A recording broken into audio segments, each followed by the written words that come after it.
One of the quickest growing careers right now is being an influencer. And that sounds insane that it's actually a career, that there are actually people out there making a lot of money being an influencer, providing followers with links and things like that, but it's for real. And I have been doing a lot of research recently on this influencer marketing phenomenon and how to get started in it. So in today's video, I'm going to give you 5 tips so that if you want to become an influencer and you want to start in this world of being in influencer marketing and have brands coming to you, this is the video for you. Let's go.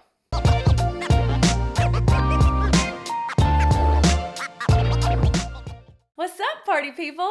My name's Jessica Stansberry, and I am so pumped that you are here. If you are brand new here, then you're in the right place. If you want to learn about business strategy, personal development, and get all the tools you need to live a life you love, hit subscribe below, because that is what my channel is all about. Before I jump into all the tips and tricks on how to be an influencer, I have created a really comprehensive influencer marketing guide.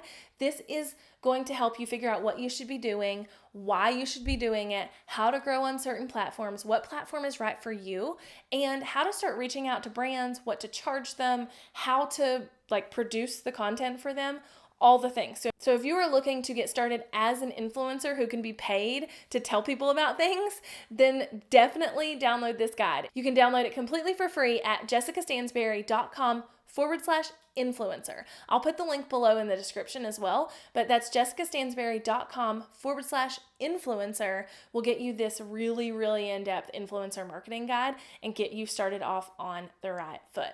Now, like I say, this influencer marketing world is kind of new. And even though it's been around for several years, it's still one of those things that people are confused about, that people are trying to get into, but they don't quite understand, or that brands even are just now understanding the power of, especially small brands. So I'm so pumped to give you a couple of tips today to really drive you forward. If you're like, you know what, I think I could be an influencer. I think I could have brands coming to me. I think you can too. Just saying. So before I really get into the tips on how to be an influencer, how to become an influencer, I want to give a little asterisk here. And that is that you have to be dedicated if you want to do this as a career. These people you're seeing being able to share their jeans they bought and share, the home improvement project they're doing at their house, or partner with places like Home Depot or Walmart. These people have really dug their heels in and gotten good at what it takes to be an influencer. So this is not for the faint of heart. Also, I want you to know that you're going to make very little money at the beginning, but all the work you're doing will help you make more along the way. So if you're looking at, I want to be an Instagram influencer, it's not like you start your account and then you're an influencer tomorrow, but the work that you do will lend itself well to having the money and the funds coming in later on throughout the process. Okay, so if you're ready to be an influencer, here are the 5 things you need to know. Number 1, you need to pick a niche. Here's what I need you to know. It's really easy to think I just want to be a mom influencer. I just want to be a lifestyle influencer. I just want to be a home decor influencer. I just want to be a skateboarding influencer. Or I want to, really just talk about homeschooling, right? It's easy for us to think that we don't want to niche ourselves down because we're afraid that will cause not enough people to come into our atmosphere. But here is key. You need to niche down really strategically at first, and then you can broaden out. I follow tons and tons of influencers. Like I say, I've been researching this for a while, but also I love it. I think it's a really cool way for me to be able to get the products that I might want to purchase just kind of in my face, and then also support people who are running their own small business by buying through their links and that kind of thing. And as I've been following these people, I can literally see the shift happen when they were hardcore this niche, and now they're starting to bring in a couple of other things, and it works just fine because there's cross in their niches and they overlap in a way that works. So don't think you have to always stay completely niche down, but niche down to something that is a little less broad than motherhood. Maybe you are going to be a minimalist motherhood influencer. Maybe you're going to be a toddler motherhood influencer. Maybe you're going to be a homeschooling motherhood influencer. But nonetheless, you need to kind of add another word in front of motherhood to make it a little more niched. Same thing if you're going to be a fashion influencer. Are you going to be casual style? Are you going to be like really fancy? Are you going to really buy all your stuff from Walmart? Like whatever it is, you are going to see the most bang for your buck if you will niche down. If you're in home decor, are you a farmhouse home decor person? Are you someone who does a lot of DIY projects? Are you the influencer account where you do everything on a budget? Are you the influencer account where you can afford to just go buy whatever you want, right? So you need to niche down in a way where you're attracting the people that you should be attracting, and eventually you can broaden out. But trust me when I tell you that it is 100% the case that if you are wanting to be an influencer, that you need to niche down. Okay? The second thing you need to do is kind of related to the first thing, and that is to pick a platform. So instead of all the platforms, I want you to pick one platform. That's how this is related to niching. Instead of being really broad, we want to narrow it down. So maybe that means that at first you're just on Instagram. You don't even have a blog. Not my favorite strategy, but it could be the case, and I've seen plenty of people do it. So maybe you are just on Facebook. Maybe you are just a blogger, and I'm saying just as in like specifically, not just as in it's a small thing to do. Let's reiterate that. But maybe you're a blogger and you have Instagram as your social platform, but either way, you need to niche down on some platform. Maybe you're a YouTuber and that's how you gain all of your followers and that's how you gain your audience. But you need to niche down on a platform and dominate that platform before you start broadening out to other platforms. Now, I don't necessarily see blogging as a social platform. I think it is something that all influencers really need because we need to be able to search for your content and that kind of thing. But just know that if that feels too overwhelming to you, you can absolutely start on Instagram or Facebook or YouTube or wherever you think you can really dominate the platform. And to really make that decision, you have to see where you like to hang out, but also where your ideal client, #1 here, where they like to hang out, where those niche people really like to hang out. Maybe you love Facebook, but your niche is really on Instagram. If you're a home decor account and you need to share pretty pictures, you're probably going to want to be on Instagram. So just know that you need to put yourself in a box of, I am serving this niche on this platform. Again, we can broaden out as we go. I promise it works that way. Okay, third thing, and I kind of hit on this a little bit when I was saying that the people who are really successful at this, the people who you're seeing if you go look up fashion hashtags or home decor hashtags or skateboarding hashtags or whatever influencers you're looking for, the people who have millions of followers or hundreds of thousands of followers have done this thing, okay? And that is to treat it like a business. I think a lot of times influencers start in the same way that business owners start, especially if they're women. We kind of get started because we wanted to either have an outlet while we stay home with our kids, or we wanted to have, some kind of personal thing, even if we don't have kids, or we want to quit our job and that just seems like a cool place to start, right? I've always been intrigued by blogging and content creation, but I never treated it like a business until 4 or 5 years ago, and that's really when it started growing.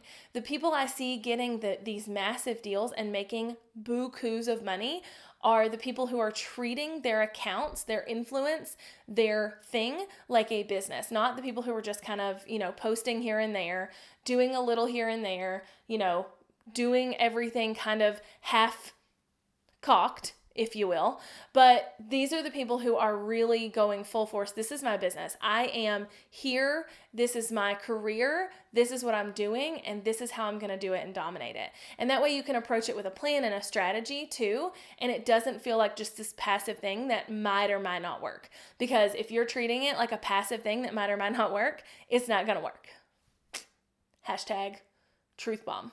Okay, so once you have found your niche, found your platform, told yourself that you're treating this puppy like a business and you are ready and raring to go, you need to start growing your account or your reach. Now, I'm not telling you, actually, I don't believe it at all. I don't think you have to have a massive, massive following to make money as an influencer. Actually, I know you don't. I have worked with influencers on several different capacities, whether that was with a company I consult with here locally, or myself, or someone has reached out to me as an influencer. But I've worked in this world on several different capacities. And if you have a really engaged following and you are an amazing account, people are going to spend money with you, even if you're a smaller account.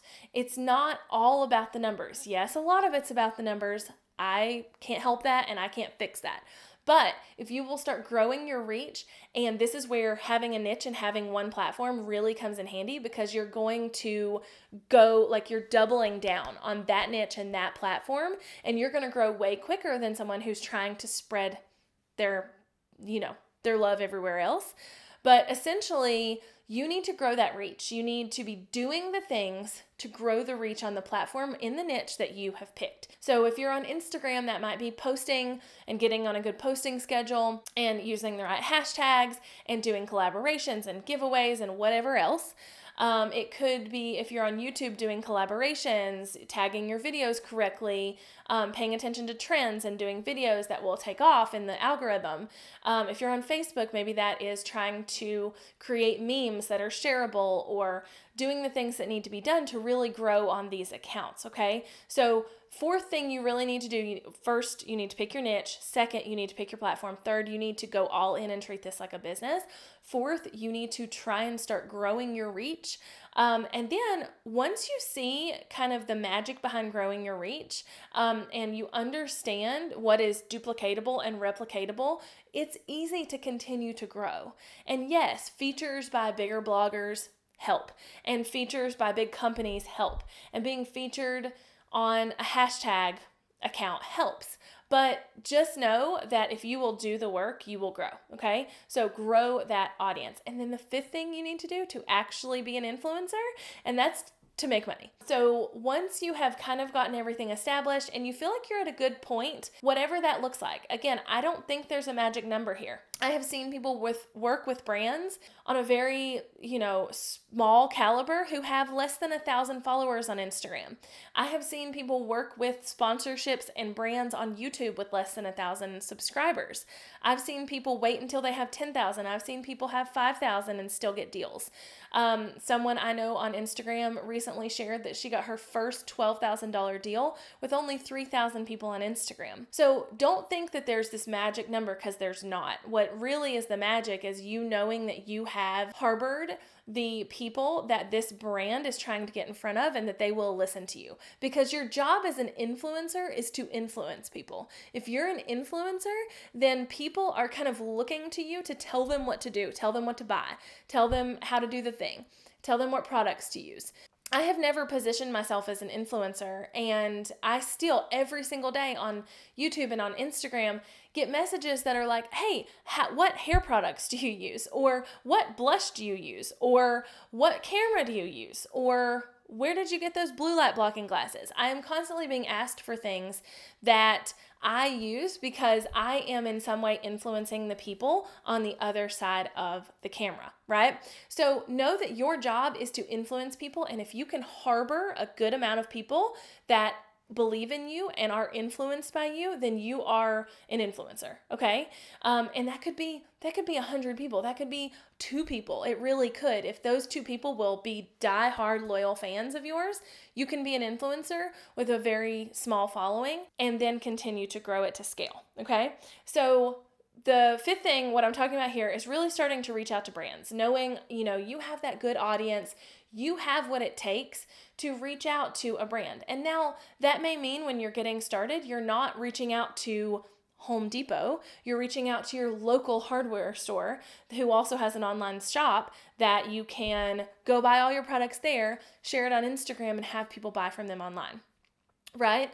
Or maybe you are a fashion designer, or not a fashion designer, a fashion influencer, and you don't have a ton of following, so reaching out to someone like Madewell to do a deal with you is probably not going to happen, go to your local boutique owners or find a smaller boutique on Instagram who would love to have someone telling people about their clothes, because you have to do the work to tell them how awesome you are and how amazing the results are going to be. So just know that you can start reaching out to brands early, and you should. That's kind of the final piece of the puzzle. You've got the niche, you've got the platform, you've got the work ethic, you've started growing the influence and growing the reach, and now you actually need to start making money with it.